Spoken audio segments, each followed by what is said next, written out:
Olá, sejam todos bem-vindos a mais um Code Rage.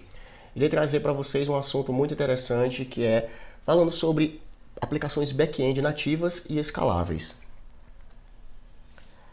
Eu me chamo José Araújo, tenho mais de 12 anos de experiência na área de desenvolvimento de software. Atualmente trabalho na equipe de pesquisa e desenvolvimento na Forte Tecnologia. Para quem não sabe, sempre eu falo isso nas minhas palestras, nas minhas apresentações.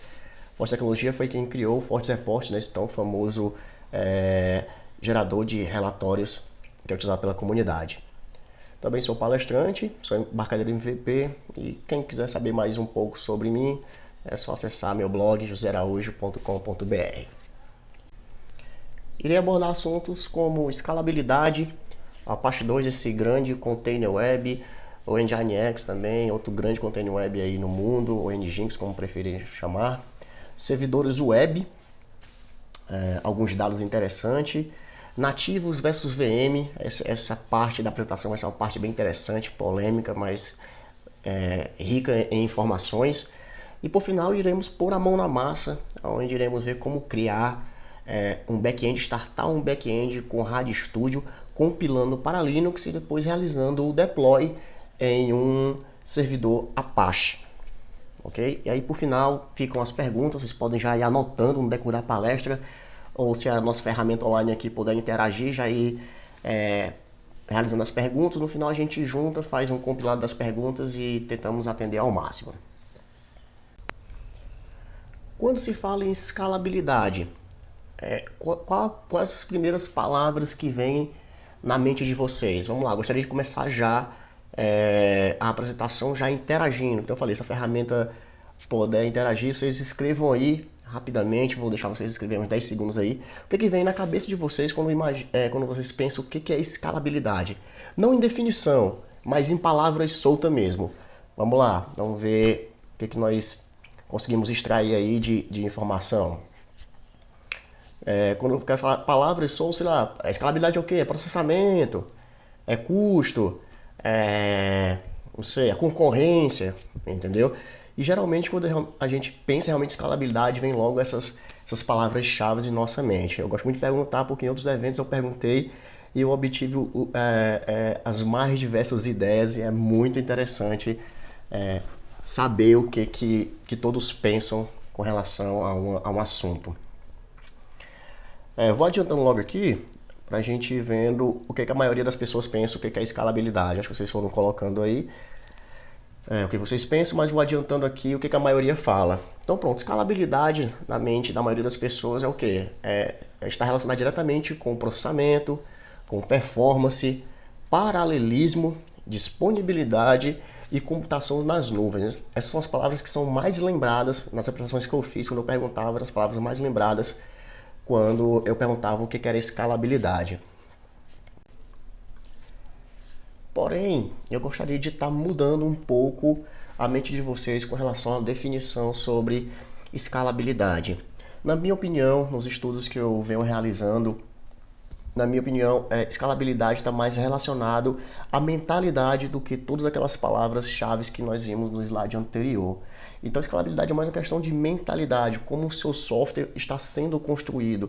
Quando vocês for iniciar a construção de um software que você imagina que ele já vai escalar, então o software tem que ser construído baseando-se na escalabilidade, não pode ser feito de qualquer forma.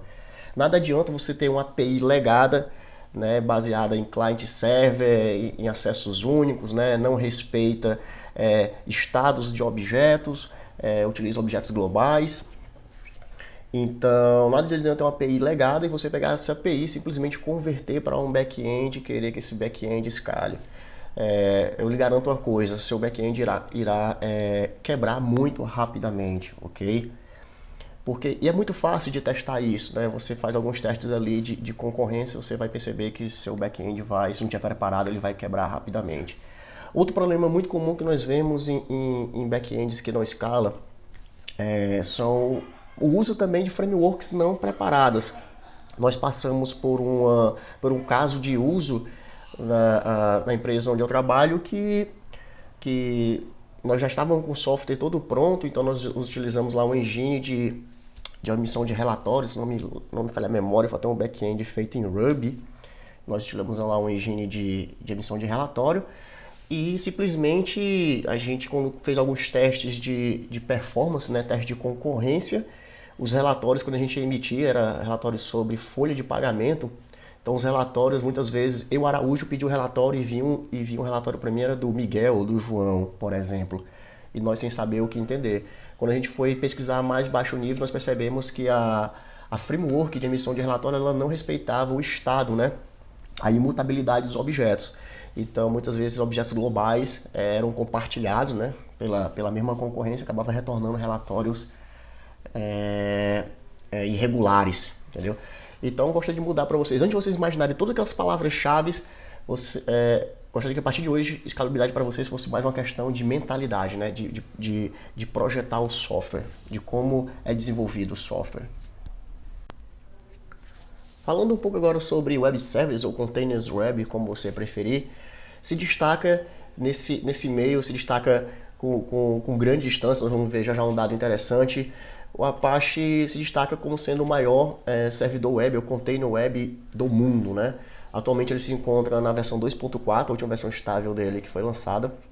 É um servidor web altamente maduro, já tem mais de 20 anos já de experiência na área, já que ele foi lançado em 95, ok?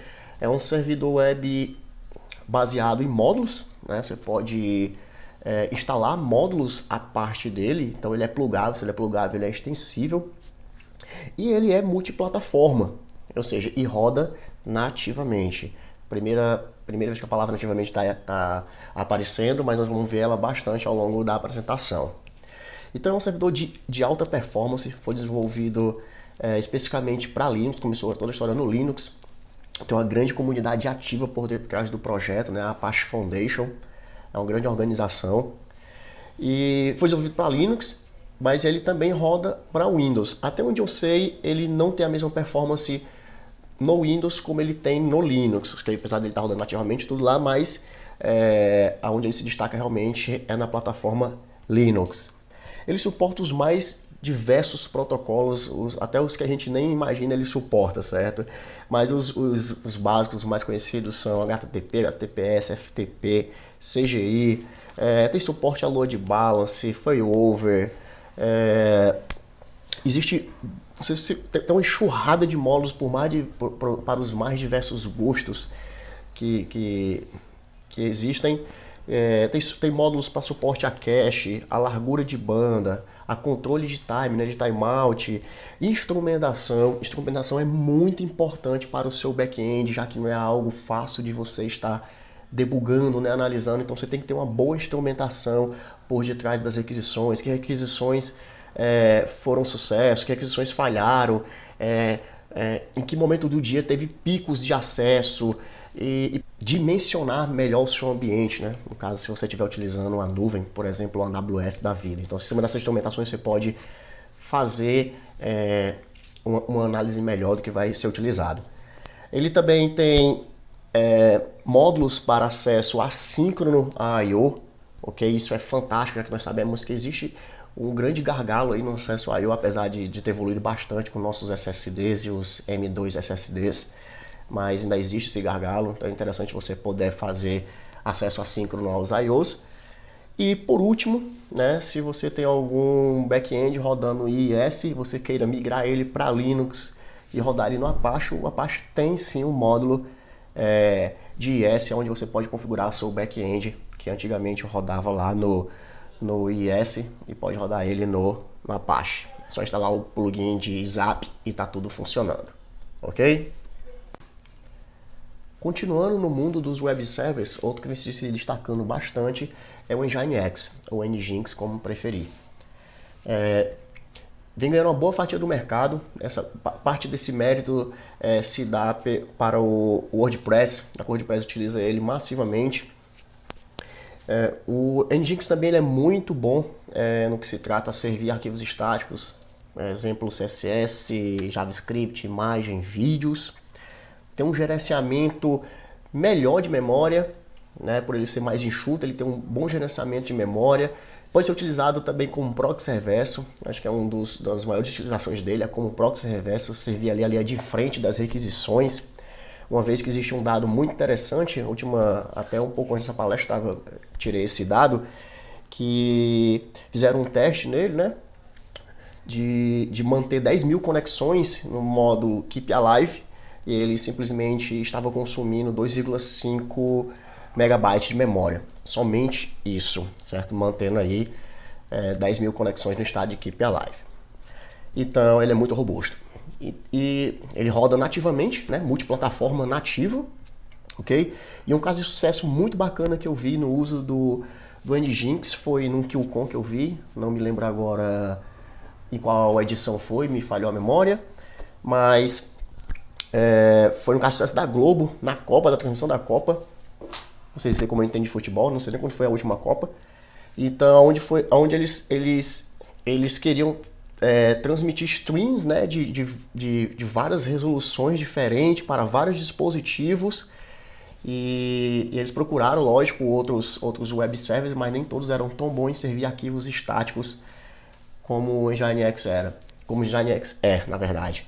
Então foi um caso de sucesso bem interessante. Eles dimensionaram até um hardware bem maior do que o necessário. Quando eles começaram a utilizar, eles viram que não era necessário tudo isso, porque o Nginx gerencia muito bem requisições e memória.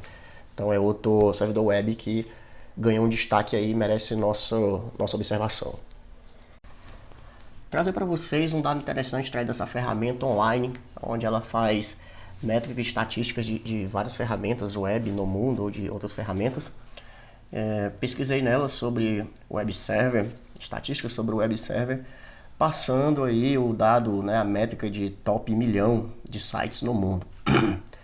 Podemos ver que o Apache se destaca, né, com uma boa folga aí dos demais concorrentes, né, entre aspas, botar entre aspas aqui por Nginx, porque o Nginx e a Apache não são concorrentes, pelo contrário, eles podem ser utilizados para somar, né? Podemos somar eles e oferecer uma solução incrível.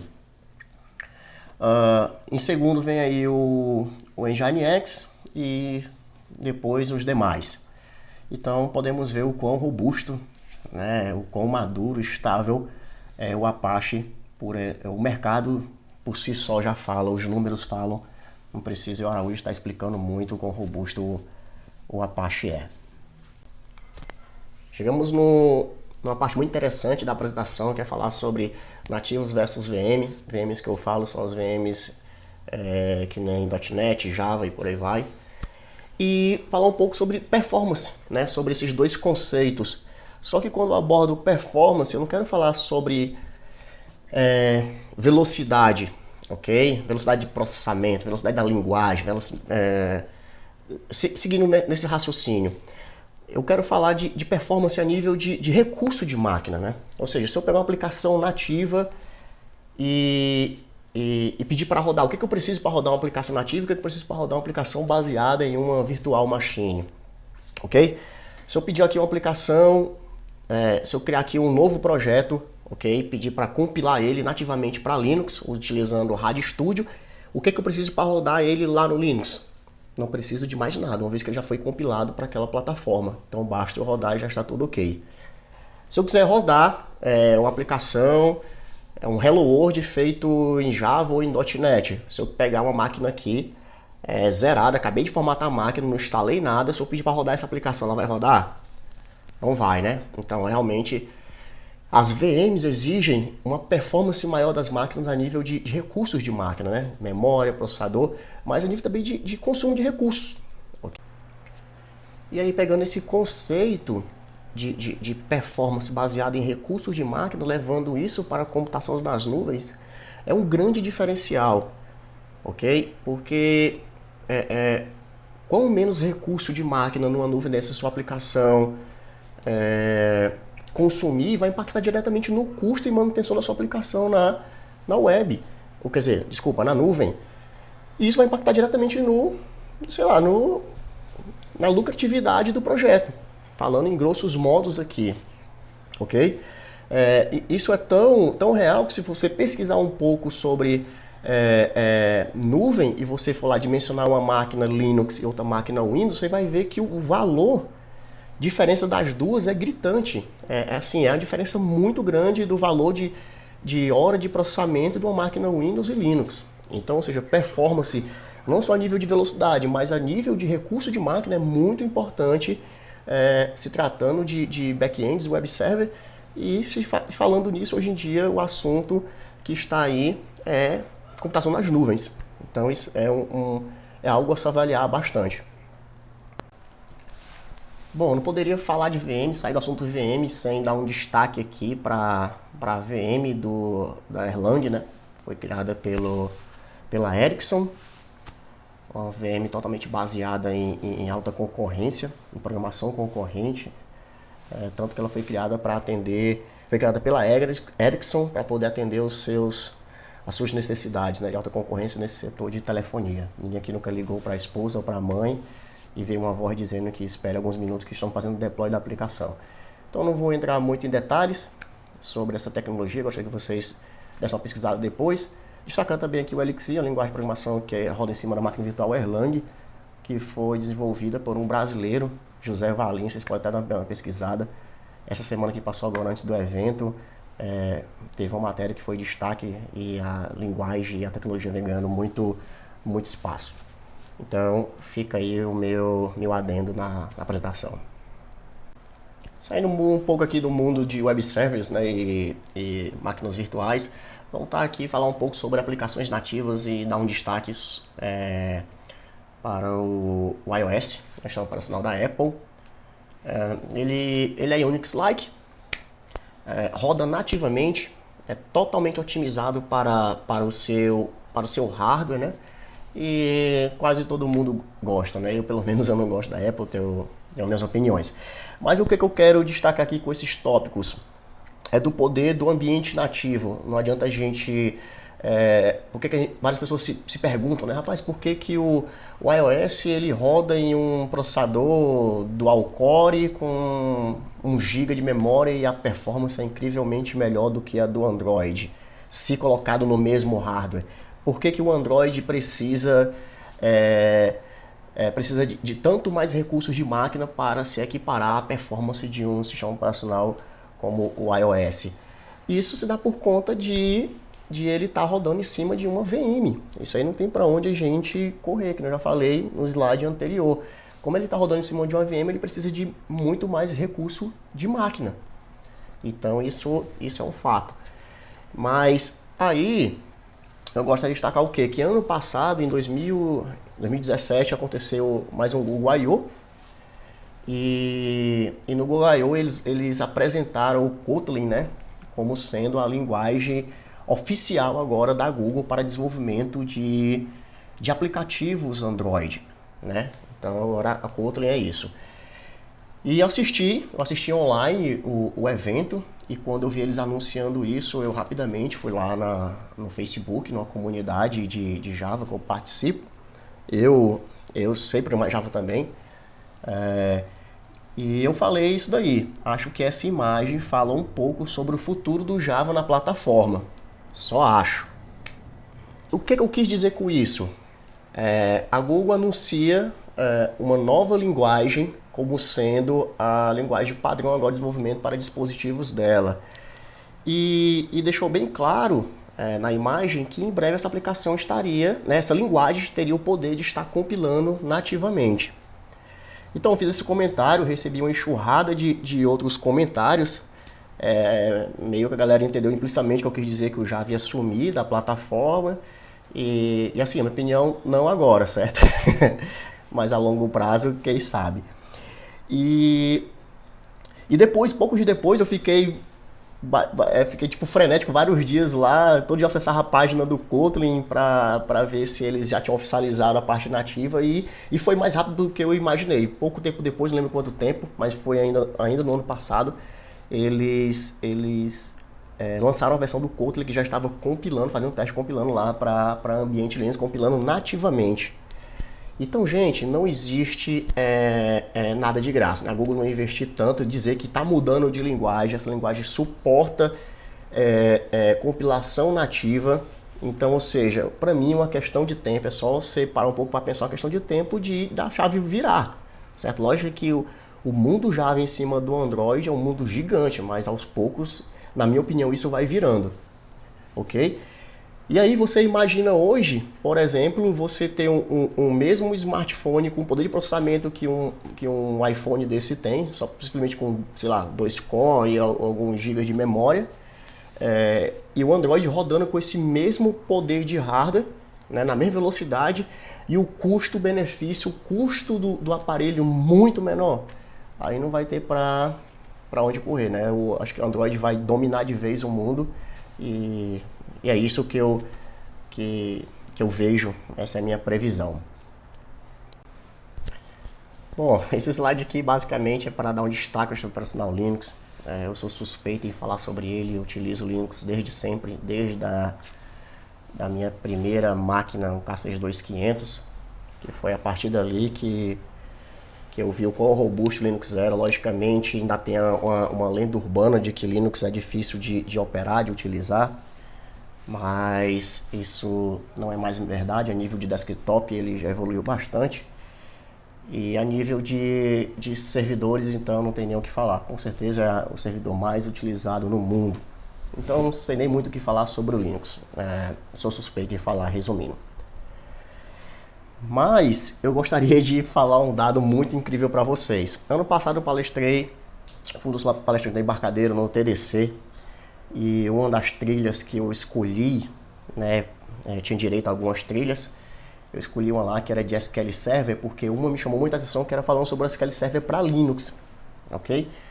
E aí eu fui lá, e eu não lembro o nome do palestrante agora, um cara muito bom, trilha muito boa, e ele é MVP da Microsoft, né, na parte de SQL Server, na linha de SQL Server, e ele estava falando, né, mencionando do SQL Server for Linux, que a Microsoft está correndo atrás disso, e ele deu um dado, ele apresentou um dado lá que todo mundo ficou impressionado, que foi quando ele falou que algo em torno dos 50%, algo em torno quer dizer ali pode ser 49 ou 51, resumindo, nesse entorno da nuvem do Azure é Linux.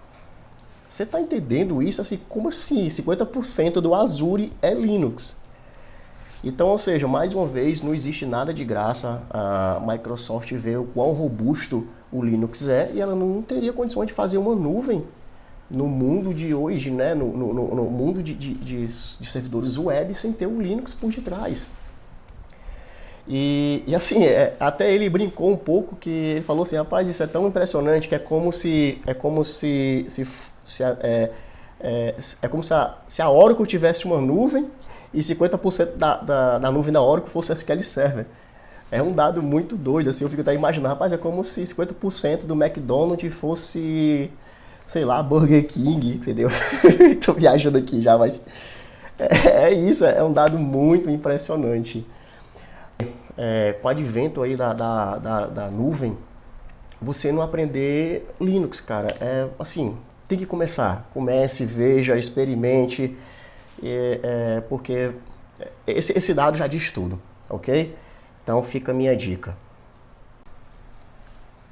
Bom, finalizando aqui a parte teórica, eu sei que vocês estão doidos para ir para a prática. Se a gente juntar todos os dados da apresentação, qual o maior e mais robusto web server, container web do mundo, Apache, qual o sistema operacional a nível de servidores web no mundo, nuvem mais utilizado, GNU Linux, e o poder, né, a robustez das aplicações nativas.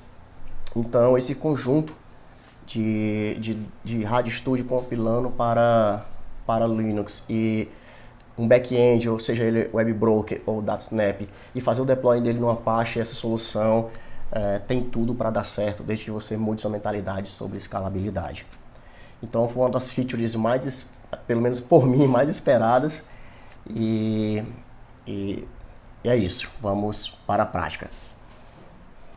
Bom, eu estou com a última versão do RadioStudio, a 10.2, e então vamos pedir para criar um novo projeto DataSnap Server, DataSnap WebBroker Application. selecionar a opção. O meu Delphi, ele já está configurado com o ambiente Linux, por isso que apareceu essa opção aqui. Existe no canal da Embarcadero alguns vídeos mostrando como fazer essa configuração do Linux no RADStudio. É bem simples, vocês podem procurar lá que não tem nenhum mistério. Então eu não quis perder tempo, né? Ou seja, o nosso tempo é bem curto já, né? Que eu não quis perder tempo, na verdade o tempo é curto, mostrando como configurar um ambiente Linux no Delphi. Então o meu ambiente já está configurado, é bem tranquilo, vocês podem procurar. Então vou selecionar aqui para ele também ter suporte ao ambiente Linux. Vou pedir para ele criar Apache Dynamic Link Module, não vai ser uma self-host, você vai fazer o deploy no Apache. Ele já sugere aqui a última versão do Apache, mas ele suporta a partir da 2. Então é interessante você utilizar sempre a mais recente, a última, a estável mais recente. E aqui vamos dar o nome para o nosso módulo. Vamos chamar de CodeRage Server. Pedir para ele gerar lá os métodos de exemplo, né? O ping e o xstring. Ok, tem component mesmo. E aí o Wizard já faz o trabalho pesado aí pra gente. Então ele já criou toda a estrutura aqui de arquivos. Por padrão ele vem selecionado a plataforma 32 bits, mas podemos estar chaveando aqui para o Linux muito tranquilo. E vamos salvar logo o nosso projeto. Salvar aqui. Ok, CodeRage. Isso aqui vai ser o nosso... como é aqui? Web Module. Vai ser o... Server Main. Nosso Server Method. O teste Methods. E o nosso projeto se chamar mode_CodeRage Server. Vamos salvar, tudo salvo direitinho. Vamos compilar. Certo, deu um problema que nós renomeamos aqui essa Unity. Na verdade, é isso mesmo.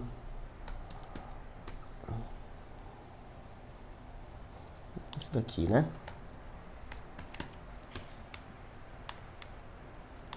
Pronto. Vamos compilar novamente. Aqui também. Ok. Vamos também renomear o nosso Web Module. Como é que nós chamamos ele? De o Server Main. Vamos chamar aqui de DM Server Main. Ok, vamos deixar os componentes como estão mesmo, com a nomenclatura padrão, mas não faço isso em casa, que é só a título mesmo da gente ter esse primeiro contato, saber como é simples estar startando um back-end, compilando para Linux. Deixa eu ver o que nós podemos melhorar aqui também. Essa nossa classe aqui, né? Vamos dar um rename nela também. Para ter teste methods. Ok, fizemos o refactory, já refatorou tudo e pronto, está compilando. A compilação padrão é para Windows 32 bits. Vamos chavear aqui para Linux e vamos ver se existe alguma dificuldade em estar compilando esse mesmo projeto para a plataforma Linux. Ok, compilou sem problema algum.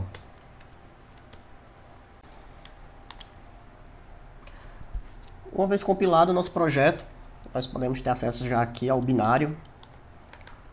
Temos aqui Linux 64. Geramos com a versão debug. Acho que é uma boa prática para deploy final. A gente gerar como release.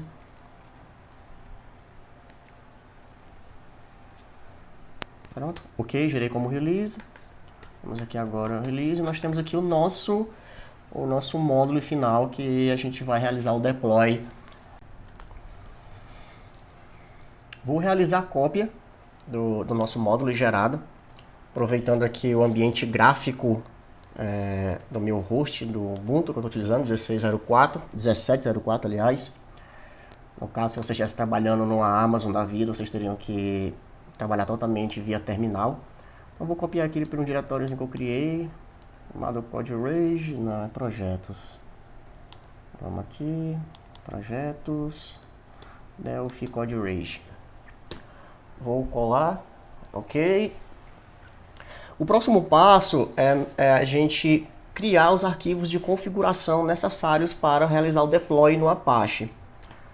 Se formos aqui no nosso projeto, ele já traz uma espécie de template informando como realizamos essa configuração. Porém, essa configuração que está vindo aqui no template, ela é para o Apache no Windows.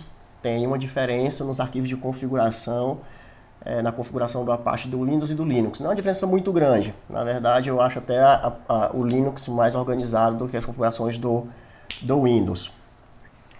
Mas aí a gente vai ver como é que configura lá no Linux. A gente tem que criar dois arquivos, que é o arquivo de conf e o arquivo de load. Não vou entrar muito em detalhes sobre a configuração, detalhes desses arquivos. Tem algumas outras informações interessantes aqui, porque que ele coloca esse mode underline na frente, antes de gerar o módulo. Tudo isso tem lá no meu blog, vocês podem estar acessando zaraújo.com.br. Lá tem uma série de vídeos falando sobre compilação de Delphi para Linux, de configuração do Delphi no Apache, realizando deploy, então tem detalhes mais interessantes lá. Aqui é mais a título da gente ver como é que funciona de forma rápida e eu estarei disponível aqui para tirar dúvidas, qualquer coisa. Então vamos criar lá um arquivo de configuração. Acho que eu já tenho até uns aqui criados de outras vezes. Pronto, aqui o confload, vamos dar uma pescada aqui para aproveitar. Vou colar aqui. Vou chamar eles de Code Rage Server, o conf e o load, né? Então, Code Rage Server. Pronto, estão com o mesmo nome, tá perfeito. Vamos tirar esse lib da frente, só para título de convenção, para ficar igual ao do Apache. Nesse exato momento, nós estamos com os arquivos necessários para realizar o deploy do nosso back-end no Apache. Falta a gente... Na verdade, estamos com os arquivos aqui, mas falta realizar as alterações necessárias, né? Deixa eu abrir com um editorzinho de texto qualquer. E aqui nós temos o location, que é exatamente essa configuração aqui que tem no template. Ok, se a gente copiar e levar para lá, nós vamos ver que é exatamente essa configuração. Opa. Pronto. Ok. Aqui é onde a nossa aplicação vai responder a partir do host do seu server. Então vamos chamar aqui que ela vai responder em Code Rage. E vai ser um handle para o nosso módulo. Mode Code Rage Server Handle. Ok? Vou apagar aqui o template. Salvei. Vamos configurar agora o arquivo load, que é exatamente também como está lá no template aqui, ó. No Windows é num arquivão só essas configurações, eu acho que depois fica até meio poluído o arquivo. Aqui no Apache do Linux é separado os arquivos, é mais organizado. Então, eu vou dar um load no nosso Code Rage Module, aqui. E aqui é a localização onde o binário vai se encontrar. Nós podemos jogar esses binários, nosso binário, lá no diretório de instalação do Apache, que é como eu mostro lá no meu blog, vocês podem estar vendo. Mas aqui para o Code Rage eu vou fazer diferente. Eu vou colocar num diretório próprio nosso. Assim, eu estou participando de uma consultoria, estou fazendo algumas configurações lá no AWS, para tentar levar essas informações, essa experiência que eu estou passando por Embarcadero Conference desse ano. E quem sabe aí para o TDC, caso conseguimos mais uma trilha esse ano. Então eu vou criar aqui, no caso, nosso mode underline Code Rage Server. Ele vai se encontrar no diretório raiz home. Deixa eu ver aqui se a gente consegue copiar. Aqui. Pronto. Ele está exatamente nesse caminho. Home, Araújo, Projetos, Delphi, Módulos, Mode, Code Server SO. Code Rage Server SO. Pronto, salvei. Agora sim temos os arquivos necessários para realizar o deploy da nossa aplicação. O próximo passo a ser realizado é levarmos esses dois arquivos de configuração lá para os diretórios de configuração do Apache. É lá que ele reconhece aonde nosso módulo se encontra e lá que a gente configura para que ele seja startado, nosso módulo seja levantado quando o Apache for startado também. Então vou chamar aqui o terminal. Vamos navegar até lá o diretório do Apache, os arquivos de configuração do Apache.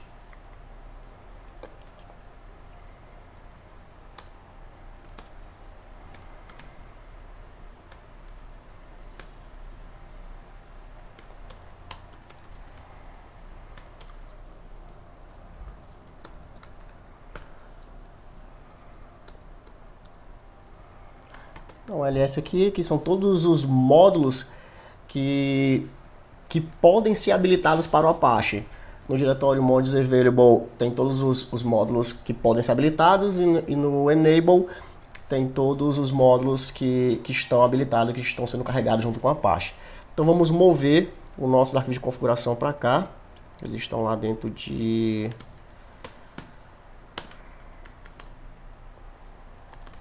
Vamos lá, vamos dar um MV.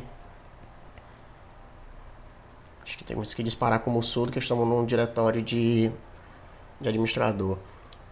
Então, sudo mv barra home barra araújo barra projetos. Opa! Projetos barra Delphi Code Rage. Vamos copiar o Code Rage conf, vamos mover o conf. Opa, tenho que dizer que eu quero mover para cá, né? Então, mover o conf. E vamos mover o nosso load.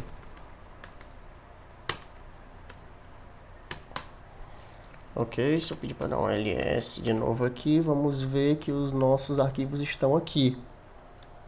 Exatamente aqui. Perfeito? Nosso Code Rage conf load. Uma vez os arquivos aí, pronto, eles foram movidos para lá. Então, uma vez os arquivos copiados, basta a gente chamar o utilitário de linha de comando do Apache pedindo para registrar o nosso módulo, que é o HWMode, e eu chamo o nome de um dos nossos arquivos de configuração. No caso, os dois têm que ter o mesmo nome, Code Rage Server. Code Rage Server. Nesse exato momento ele falou que as configurações foram habilitadas, então nosso módulo está habilitado para se carregar junto com o Apache, ele pede para reiniciar o Apache. Então vamos chamar o sudo service Apache 2 restart. Ok, nesse momento, é um momento crítico, é justamente isso que acontece, né? Se as configurações não estiverem perfeitas, então ocorre um erro. Então ele está falando aqui que falhou. Então, geralmente foi falha da gente no arquivo de configuração. Dá uma revisada lá. Deixa eu pedir para dar um nano no Code Rage conf. Chamar como sudo, vou gravar. Ok, aqui está ok. Vamos chamar o nosso load. Conferir aqui de onde é que ele está carregando. Home, Araújo, Projetos, Delphi, Módulos. Opa, tá aqui o erro, gente, ó. Vocês não falaram nada, hein, galera? Cadê a programação em par? É Delphi Code Rage, né? Vamos lá, Code Rage. É assim mesmo, acontece. E vamos pedir para salvar assim. Ok, vamos pedir para reiniciar de novo a Apache. Opa, aparentemente foi, hein?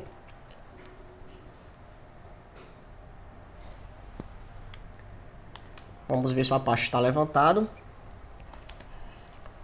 Localhost. Aí o nosso Apache está funcionando aqui. E aí vamos chamar localhost barra CodeWage, que justamente a gente pediu para ele responder. E está aí, ó. Nosso Snap Server CodeWage 12 funcionando. E se a gente quiser chamar o EchoString, né? Temos que chamar, como é o caminho, é data snap barra rest. É isso, para ele dar uma dica aqui, né?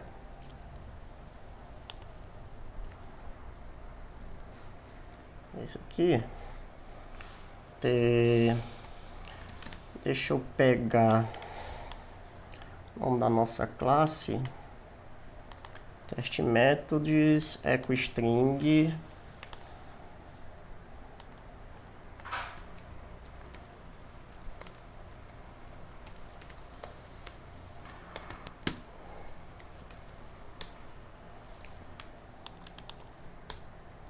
Tem que ter dado snap.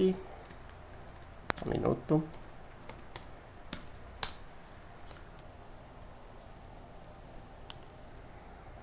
Ok. E foi. É isso. Foi a questão de URL aqui, eu não estava lembrando. Também não queria pescar na frente de vocês. Então funcionou. Essa aí é com string, né? Usa também o reverse string, né?